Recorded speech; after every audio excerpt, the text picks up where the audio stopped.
Então, é isso. Bom dia a todas e a todos. Já é 21/11.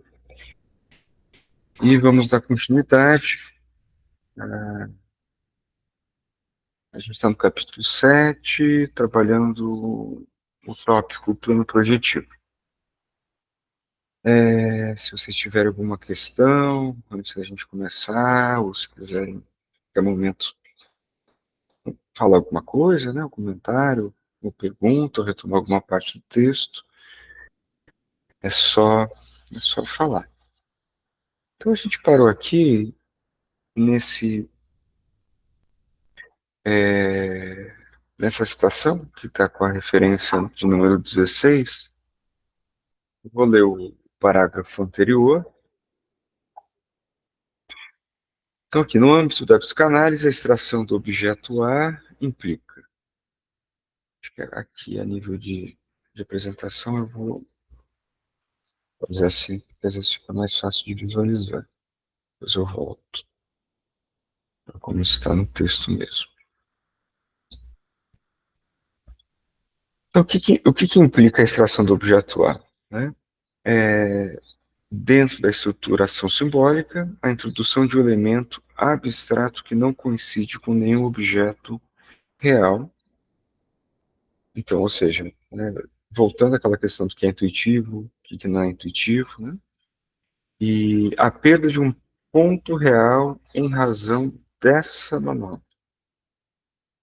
Um elemento impossível de encontrar na realidade é incorporado, enquanto o elemento possível de encontrar na realidade é perdido. Então, é a relação entre. Deixa eu entrar aqui.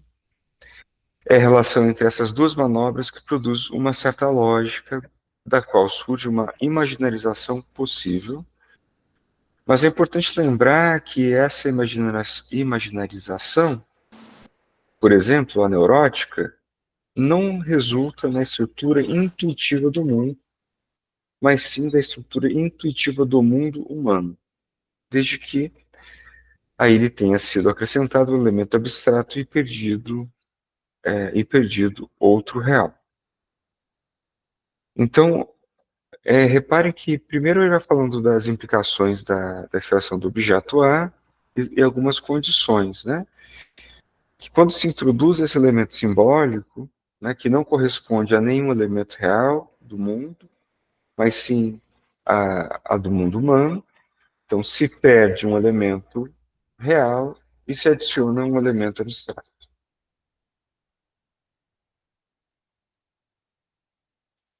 Então aí a citação obtemos, portanto, um modelo de plano projetivo. Não, obtemos, portanto, um modelo do plano projetivo se o imaginarmos como um círculo de raio infinitamente grande. Deixa eu tirar essa marcação aqui já, para depois não me confundir.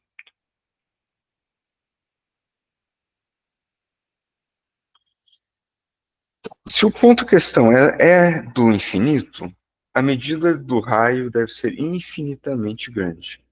Matematicamente falando, um conjunto é infinito se um subconjunto dele também for infinito. Ou seja, o todo não é maior do que uma de suas partes. Tá? Essa é uma definição a respeito de um conjunto finito, né? Os números naturais constituem um conjunto infinito, porque os números pares, que são um subconjunto deles, também são infinitos. Daí o exemplo dos números pares, enquanto conjunto, um subconjunto do conjunto dos números infinitos. Então, a intuição não é de nenhuma utilidade nesse tipo de problema. O senso comum não serve para estudar,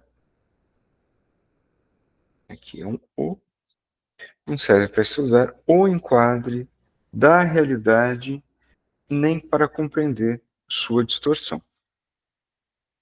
Então, aqui, de novo, trabalhando com conceitos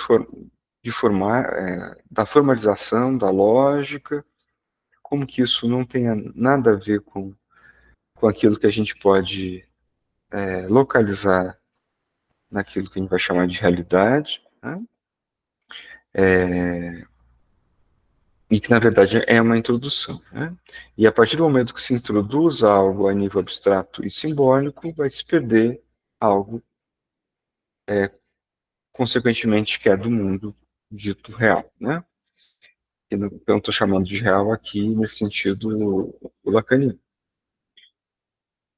Mas apesar que dá para fazer assim, desdobramentos para falar desse real enquanto lacaniano a partir da noção de impossível. Né? Então, o que foi afirmado acima não é a infinização da psicose, mas a concepção matemática do infinito. Contudo, é necessário conhecê-la para conceber a distorção holofrásica implicada na psicose. Então, aqui a gente vai ter mais uma citação. Então, obtemos, portanto, o modelo do plano projetivo se o imaginarmos como um círculo de raio infinitamente grande, com centro em zero, e se supusermos que todo par de pontos diametralmente opostos a A e a linha, na circunferência desse círculo está unido no único ponto do infinito da reta A e a linha. Então repare que aqui a gente tem um círculo, né, falando de plano projetivo, né? Então, nesse sentido, olha aqui como que é curioso, né? Então a gente tem um círculo que é um modelo de um plano projetivo, onde o raio que parte do centro de zero, né, ele é infinito também. Ele precisa ser infinito, como é posto aqui, um raio infinitamente grande, parte de zero ao infinito. E aqui a gente não consegue, minimamente, a nível intuitivo, perceber que esse raio é infinito, né? Porque se vocês constatarem, ele tem um começo e um fim. Né?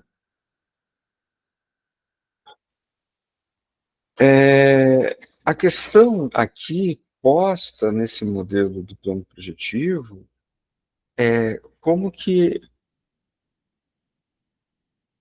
é formalizado o infinito aqui. Né?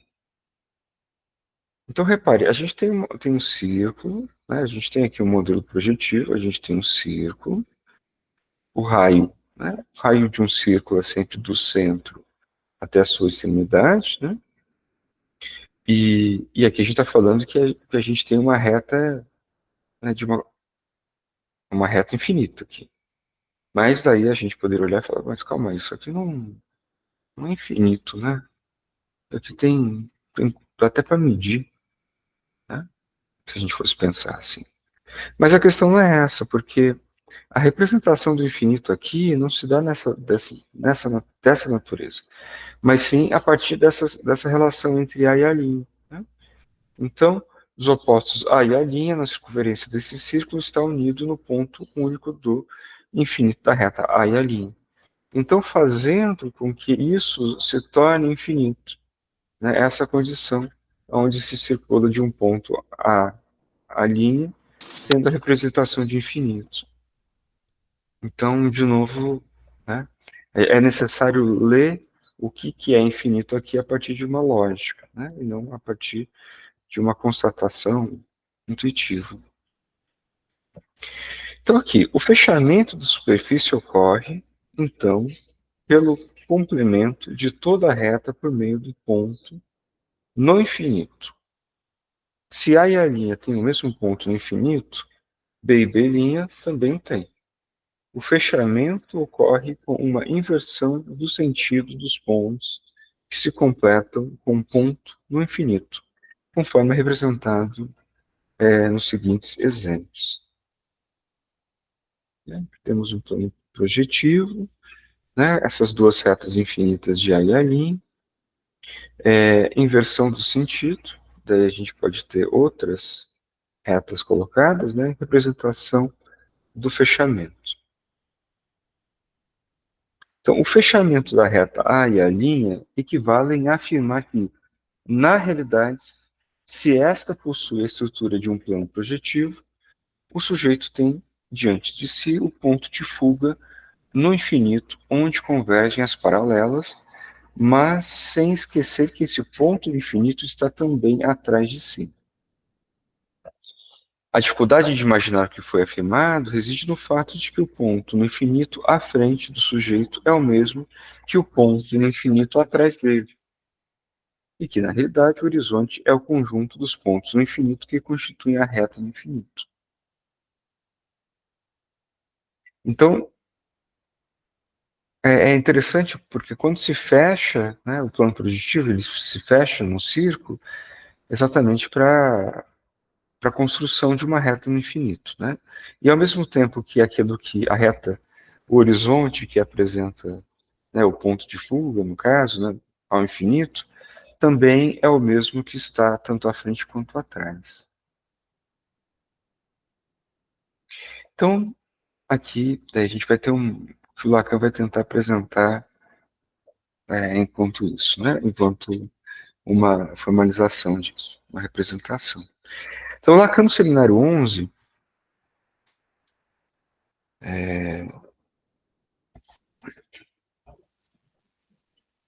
ele propõe que o ponto de fuga de uma pintura corresponde a outro ponto oposto a ele. A representação do campo espacial escópico que ele apresenta nesse seminário é a seguinte. Então, aqui que o Lacan no seminário 11 está falando do ponto de fuga, uma pintura, né, o ponto de fuga infinito, corresponde a outro ponto a ele. Então, temos dois pontos. Né? Porque repare que isso aqui seria quando a gente traz, por exemplo, que seria o inverso, né? Então aqui a gente teria, por exemplo, na representação de perspectiva de ponto de fuga do Renascimento, o infinito vai sendo um fechamento, né? Quando a gente desenha uma estrada, uma rua, né? A gente vai vendo. Começa aqui, vai, dando essa dimensão de infinito, né? Aqui, da mesma forma, partindo daqui para o infinito, né? Só que também corresponde ao mesmo ponto para trás, né? Que seria o que o Lacan vai falar com ponto oposto a ele.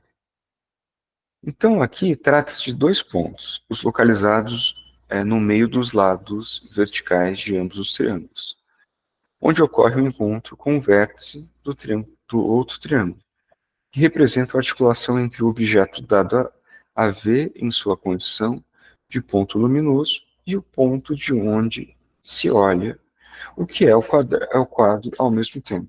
Se passarmos dois triângulos sobrepostos do esquema de Lacan, obtemos. Então, aqui temos objeto, ponto geometral, desde onde se olha, né? Ponto luminoso, dado a ver. Aqui a pantalla é a tela, sujeito da representação. Ontem eu estava, inclusive, né, para a gente ter um pouco mais essa dimensão a respeito de uma leitura matemática, né, nesse sentido não formalizado, não intuitiva. Ontem eu estava lendo um texto que eu estou tentando desenvolver uma outra forma de pesquisar, é, e trouxe um exemplo muito bacana para a gente ver a, o oposto da intuição. Né? Então, na Segunda Guerra Mundial, eu acho que foi na Segunda, isso mesmo, na Segunda Guerra Mundial, a Força Aérea Real Britânica convidou um matemático para ajudar eles a estabelecer no avião deles, fortalecer as regiões do avião para que ele não fosse abatido. Tá? E daí como é que foi? Todos os aviões que chegavam até a base, eles vinham cheios de furos, né, na lataria, furos de tiro, de metralhadora. E intuitivamente as pessoas faziam o seguinte, né? Elas pegavam esse avião, contavam quantos furos tinham para tentar. Então, assim, por exemplo, na asa direita tem 30 furos, na asa esquerda tem 10 furos. Intuitivamente, o que, que eles iam fazer era, então tá, vamos reforçar mais a asa direita, porque é ela que está sofrendo mais avarias, e menos a asa esquerda. Só que isso não estava tendo enquanto resultado menos aviões abatidos. Você falou, mas por que será? A gente está reforçando os lugares onde o avião leva mais furos, não é? Só que o matemático chegou lá e, ao contrário de todo mundo, ele não pegou o avião e contou os furos. Ou ele não foi no avião e tentou localizar aonde tinha mais furos. O que ele fez foi o seguinte: reforça todos os lugares que não tem furo.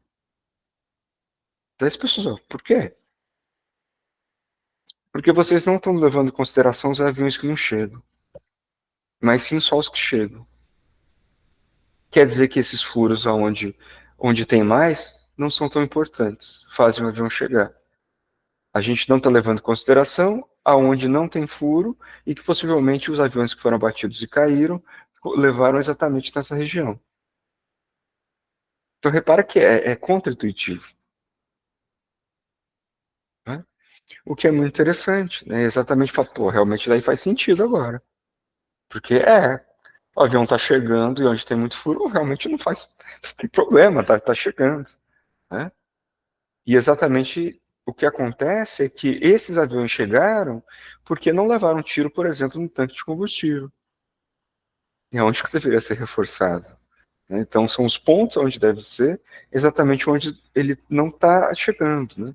Então, nessa amostragem, é uma amostragem viciada, porque leva em consideração só os aviões não abatidos. E ele está falando, não, a gente tem que levar em consideração os abatidos, não os não abatidos. Então, nesse sentido, é muito interessante, porque daí o matemático traz uma outra forma de tentar ler, né? A partir de uma lógica não intuitiva. Então, gostei bastante desse exemplo, assim, ontem eu também estava assistindo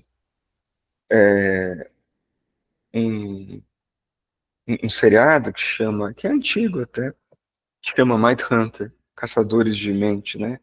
Que é um primeiro grupo de uma equipe do FBI que vai tentar fazer um encontrar uma estrutura ou um padrão nos assassinos seriais, né, da década de 60, 50. E quando eles estavam tentando fazer essa padronização, um dos assassinos seriais falou para o pessoal, falou assim, vocês já repararam que vocês estão tentando fazer um padrão só dos que foram presos? E dos que nunca foram pegos?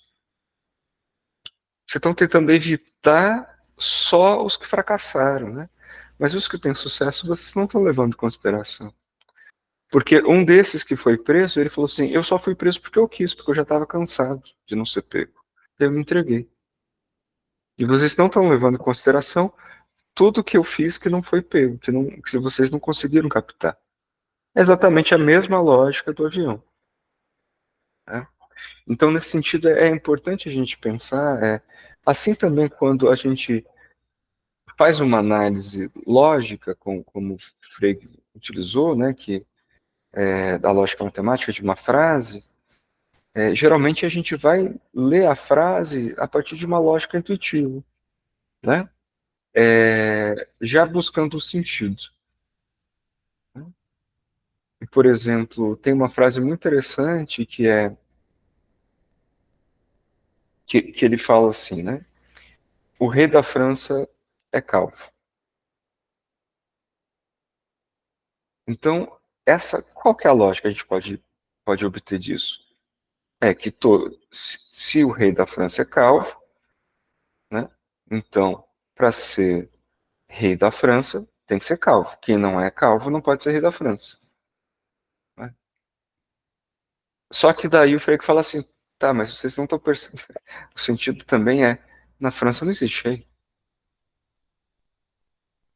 Então, assim, então tem um elemento aí que a gente tem que entender que, né, para tentar conjugar alguma coisa por fora. E é exatamente nesse ponto que a gente está trabalhando aqui, que o Alfredo está trazendo, e que às vezes fica confuso, né? Porque isso aqui não é dessa natureza intuitiva. Né? Então tá, só para dar um exemplo. Então, o objeto do qual se obtém uma imagem do ponto de vista e o ponto luminoso, o objeto do qual o sujeito é visto como um quadro, estão articulados. Assim como há um ponto de fuga no infinito, que é um ponto abstrato que completa o quadro. Também deve haver, do lado do sujeito, outro ponto de fuga, pois é a única forma que esse ponto no infinito pode ser formalizado.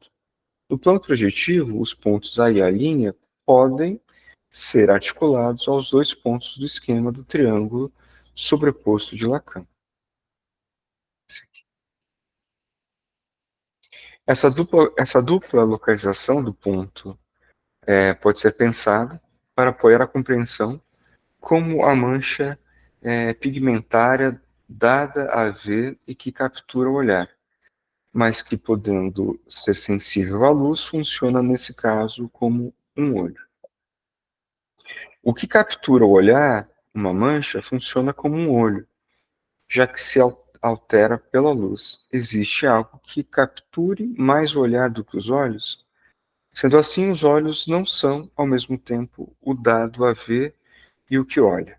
Aqui a gente tem uma notinha. Esse exemplo está em. Vou colocar aqui, itálico.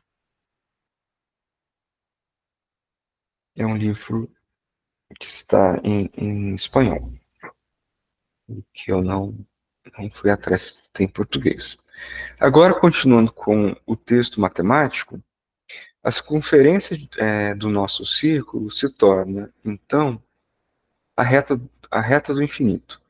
Mas devemos ter em mente que cada par de pontos diametralmente opostos dessa circunferência representa, na realidade, um único ponto. É evidente, portanto, que o plano projetivo é uma superfície fechada sem bordas. Se A e A' é um único ponto, como todo par de ponto oposto opostos de uma reta completada ou fechada, então o plano projetivo é uma superfície fechada. Trata-se de uma solução magnífica para o problema da, do enquadre da realidade do sujeito falante. A realidade para a psicanálise, especialmente para mais erros que o normal, que é a lacaniana, não é igual a cada um considera a feira conforme lhe vai nela, ou o mundo é conforme o cristal com o qual se olha. Só que eu coloquei uma nota aqui. Ambos são ditados populares argentinos, equivale ao ditado em português: cada um vê o mundo conforme sua janela. Tá? Então, a realidade para a psicanálise, especialmente para a lacaniana, não é igual a cada um vê o mundo conforme sua janela. O que alguns psicanalistas têm como versão da realidade psíquica? Para Lacan, é o fantasma que aporta o enquadre da realidade, na medida em que lhe dá enquadre e sustentação. O fantasma possui a estrutura de um cross-cap ou de um plano projetivo, cujas propriedades fundamentais são superfície fechada, sem borda, com uma única face, com continuidade exterior e interior, e impossível de ser imerso no espaço tridimensional devido a seu ponto impossível. Então, aqui, mais um ponto para a gente tentar trabalhar com esses termos é que quando a gente, por exemplo, viu o esquema R, a gente vê que o quadrângulo da realidade, ele se dá, ou seja, o quadrângulo da realidade, a realidade psíquica, ela é estruturada como uma banda de Möbius. Ela é de uma única borda, né? Não tem interior ou exterior. Ela também, assim, na comparação com o plano projetivo, ela tem, ela tem uma condição de infinito, porque ela é de única borda, ela vai e volta para o mesmo lugar, mas ela tem um enquadro. E para além disso, ela não tem correlação com uma realidade de mundo, mas sim é uma realidade que até o Lacan fala, a realidade de cada um, a realidade humana, né? Porque ela é estabelecida a partir de uma perda. Então, se perde algo do real e se ganha algo do simbólico, nesse sentido, é uma introdução simbólica, né? Assim como uma delimitação matemática, né? Uma formalização de conceitos matemáticos. Então, esse que é o enquadre da realidade, né? Ela é dessa natureza abstrata e simbólica, de uma abstração e simbólica. E talvez esse que é um ponto bastante fundamental para a gente pensar, né? Porque de qual é a materialidade que se trata o discurso que a psicanálise trabalha, né? É dessa natureza discursiva que não vai ter correlação com o mundo, né, o planeta, dessa natureza concreta. Então a gente vai estar trabalhando, então, com algo que é uma estrutura discursiva. Essa é a realidade que a gente trabalha, né? E nesse sentido, quando se diz não há realidade pré-discursiva, a gente está falando de uma realidade muito específica, né? Porque sim, que há realidade que não é discursiva, sim, mas não é essa que a psicanálise trabalha, né? Tem a realidade que, por exemplo, os físicos trabalham, que a física vai trabalhar, de Newton, de Einstein, etc. Mas a realidade que a gente está trabalhando é discursiva, por isso que não há realidade pré-discursiva nesse sentido, né? E os elementos que a gente vai encontrar estão ali postos, né, no discurso já, nessa estrutura. Então, a partir dali se cria, né, também. Aí tem uma criação, né, dessa criação ex nihilo, né, que a gente está falando. Então, para isso é importante, a partir de agora, daí o Alfredo vai introduzir o último item do capítulo 7, que é uma introdução a respeito das psicoses, né, que é o fantasma, que é o enquadre da realidade. Tá muito difícil? Como é que tá para vocês isso? Tá, estão conseguindo fazer o paralelo com tudo que ele trouxe da matemática, do plano projetivo? Porque isso serve enquanto introdução, né? Vamos lá. Então aqui a gente começa a letra E, né, o último tópico, que é fantasma, um enquadre da realidade. Eu fiz uma escolha de tradução porque aqui pode ser usado como... eu andei pesquisando, né? Eu achei mais interessante usar o termo enquadre do que marco e do que quadro. Na versão da Zahar, como a Zahar teve vários tradutores, né? Você encontra isso como enquadre em alguns momentos, né, em alguns seminários. Você vai poder encontrar enquanto marco, enquanto quadro. Mas eu estou tentando manter um certo padrão de enquadre, porque eu acho que ele abrange mais, né? Assim, é um termo que dá para entender em vários sentidos. Enquadre enquanto, né, delimitação, quanto faz paralelo quanto enquadre da perspectiva, enquanto pintura, assim, enquanto matemática. Eu achei que também é um termo de mais para quem às vezes não precisa pensar tanto assim, enquadre já dá uma resposta mais fácil. Eu optei por enquadre. Então vamos lá. O fantasma enquanto tela de projeção, Tá? Então, nesse sentido, também um enquadre quanto tela de projeção, que dá a ver como véu, que oculta e como enquadre da realidade. Então, o fantasma ele vai funcionar tanto enquanto projeção de tela, mas também quanto aquilo que oculta e que vai fazer o enquadre da realidade. E, além disso, que limita, né? Então, delimita assim. Né? Coincide com uma estrutura com o plano projetivo e com o cross-cap. E aqui a gente tem a forma do fantasma, né? Que é sujeito barrado em relação a objeto A.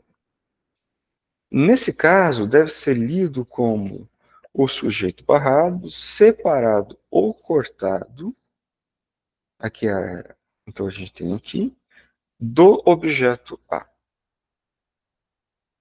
E aqui tem uma nota, né? Em outros casos, dada a sua condição algébrica, pode ser lido como, dois pontos, o momento de fading, que é de corte, né? De sujeito barrado, né? Colocado aqui. Desejo de frente a certa condição de objeto. A extração do objeto A na forma do fantasma coincide com um enquadre ou limite representado, né, por esse símbolo. E o objeto imaginário que ele propõe funciona como obstrutor da falta do objeto devido ao desejo e à interdição do gozo. O objeto A, de sua forma, vela o objeto impossível de ser encontrado. Então, aqui está trazendo algumas definições importantes que o Alfredo, a leitura que ele está fazendo do objeto A. Então, aqui, né? Então, vamos pegar esse trecho aqui, né? Fala, Laura. Eu achei interessante o comentário que tu fizeste da opção de tradução, né? Ali de enquadre. Né? Mas, né? Só um adendo aqui, que a palavra marco, que aparece ali no espanhol, né? Nessa passagem aqui, nesse parágrafo, marco, nós também temos no português marco, né? Uhum. Porque se enquadre como marco, uma das possibilidades, porque marco nós temos o enquadre, nós temos para moldura, né? Moldura, tu enquadra um quadro, né? Como moldura. E marco a gente usa para porta, né? O marco da porta, né? Também é um enquadre, né? Os marcos da janela, né? Também se trata disso. Só para contribuir aqui nessa situação das possibilidades aqui de tradução. Uhum. Sim, Laura, obrigado. Isso aí ainda, assim, né? Essa aqui a gente está numa primeira fase da tradução, né? Do texto ainda. Eu sei lá o que vai acontecer com esse texto daqui a uns anos, daqui a um tempo, né? Talvez ano que vem, como é que vai ser quando for passar para a parte de edição, né, editorial, daí a gente vai chamar um pessoal que trabalha com isso, né? Como é que vão ser algumas escolhas ou revisões também.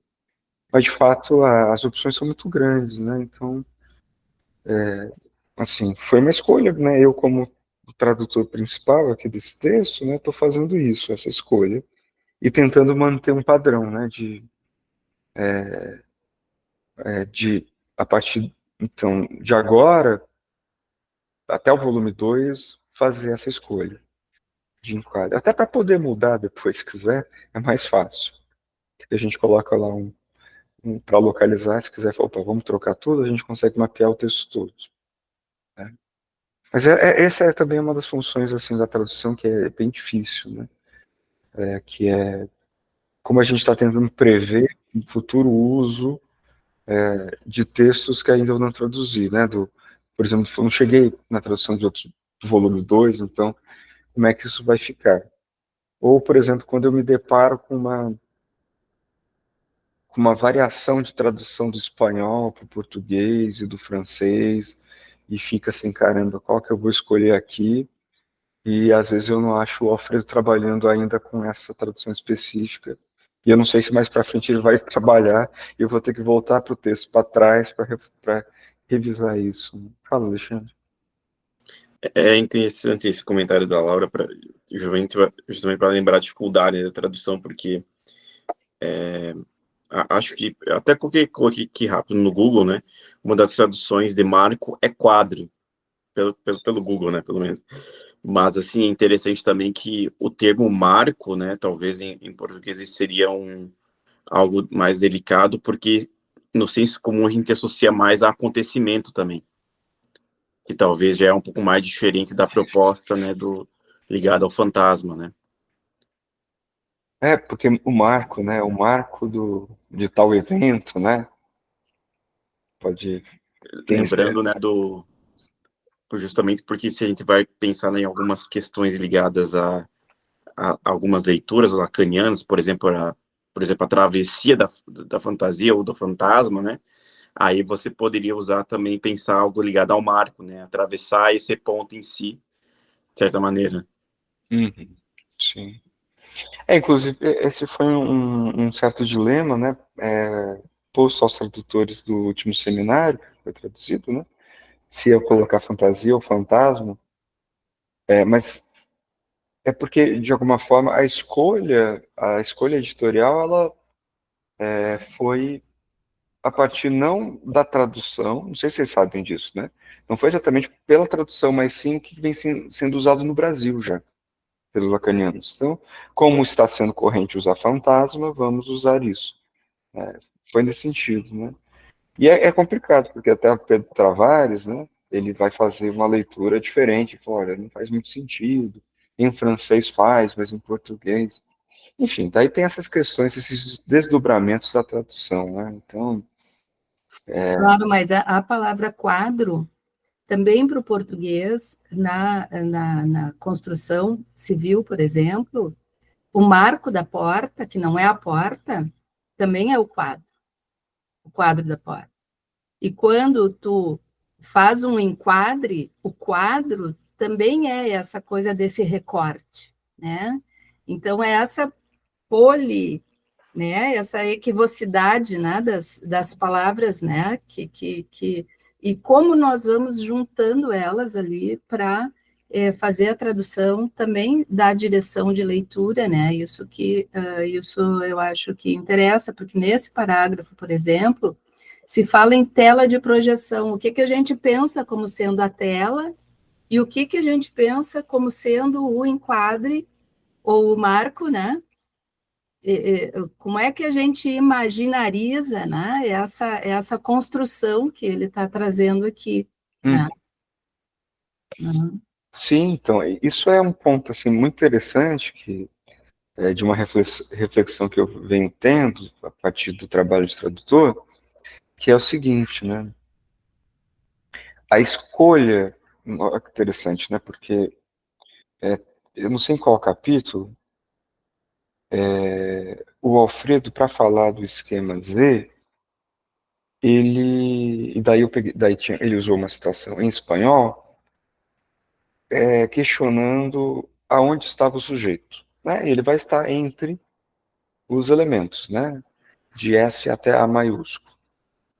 E na tradução em espanhol, ele está como estirado. Aqui em português funciona bem também. Só que em português não estava como estirado. E aí eu mantive a tradução, eu traduzi a citação do espanhol para o português e não utilizei das AA, porque não ia funcionar, porque depois duas páginas em seguidas, o Alfredo está trabalhando teoria a partir de desses significantes, né, estirado. Então, como também, de alguma forma, a nossa produção teórica vai sendo afetada pela tradução que a gente está usando. Então, assim, tem implicações muito, muito grandes que a gente às vezes não tem noção, né? Ao ponto de, por exemplo, eu até coloquei no story, na tradução em português, de uma das notas de uma questão preliminar, está colocado como recalque, em espanhol está reprimido. Se alguém for trabalhar aquela nota, vai ter efeitos muito diferentes se for pegar a citação em espanhol e a de português, né? Então a gente vai vendo assim como que a coisa é delicada, né, também. Então, em alguma medida, a gente pode ver o efeito de uma tradução também no campo, no ensino, né? Porque a gente vai se apoiar a partir de um texto. Então, quando a gente fala desde a edição dos seminários por Milé, e depois a tradução que é feita no Brasil, você imagina, né, como que a coisa vai tendo efeitos, porque passou por alguém ali, né? Da leitura de alguém ali. É complicado isso. Mas ao mesmo tempo é rico, né? O texto de alguma forma está vivo ali, né? Está sendo modificado o tempo todo, né? Enfim, deixa eu só, se você quiser comentar alguma coisa, mas eu ia só trabalhar um pouquinho isso aqui, porque eu acho que tem elementos muito importantes e é muito condensado também. Então, aqui, basicamente, o Alfredo condensou o fantasma, né? Nesse pequeno parágrafo. Ele está trazendo o fantasma enquanto tela de projeção, ao mesmo tempo quanto véu que oculta, e aqui, ao mesmo tempo, ele está trazendo a dimensão do desejo e do gozo, né, como que o objeto A ele comporta essa questão, o desejo e o gozo, né, porque ao mesmo tempo que ele projeta, ele limita a cena, né, então, assim, é o enquadre da limitação, é o véu, né, e, e aqui nessa condição, né, o sujeito barrado, objeto A, e ele vai falar, né, na fórmula da fantasia, coincide com o enquadro, o limite, né, então aqui colocado isso que ele está chamando quanto enquadro e limite na fórmula está representado aqui, né?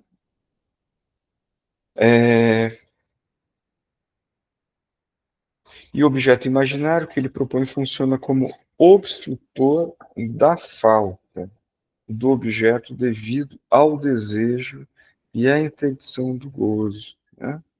Então, aqui o objeto imaginário, que ele vai ter essa função, né, de tentar obstruir, ou o que ele chamou de velar, né?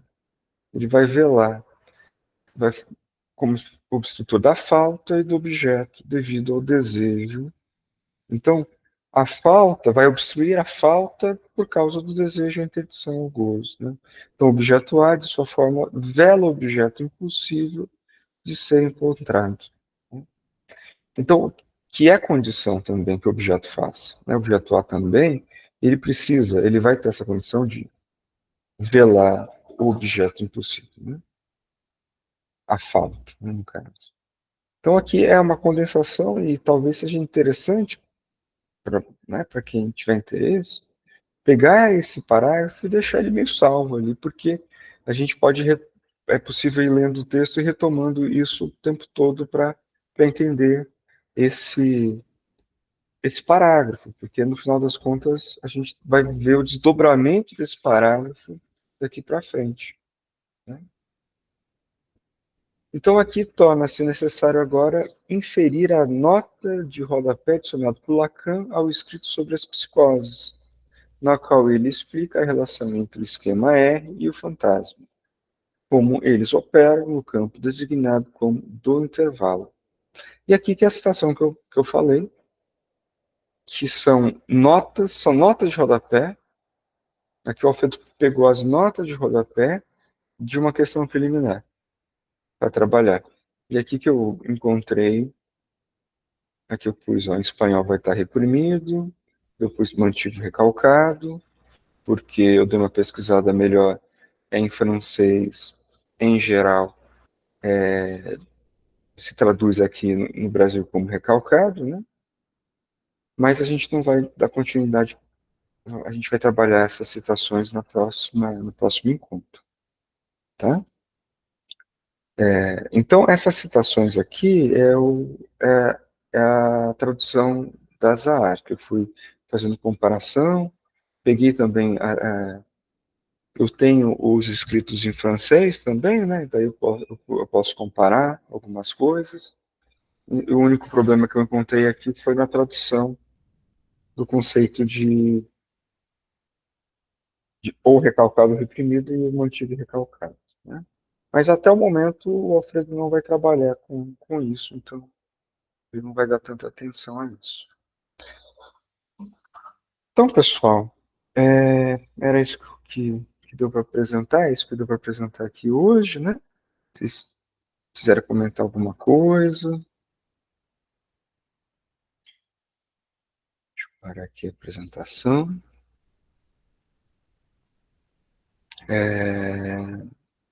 Então, só para reforçar, semana que vem, dia 28, é o nosso último encontro.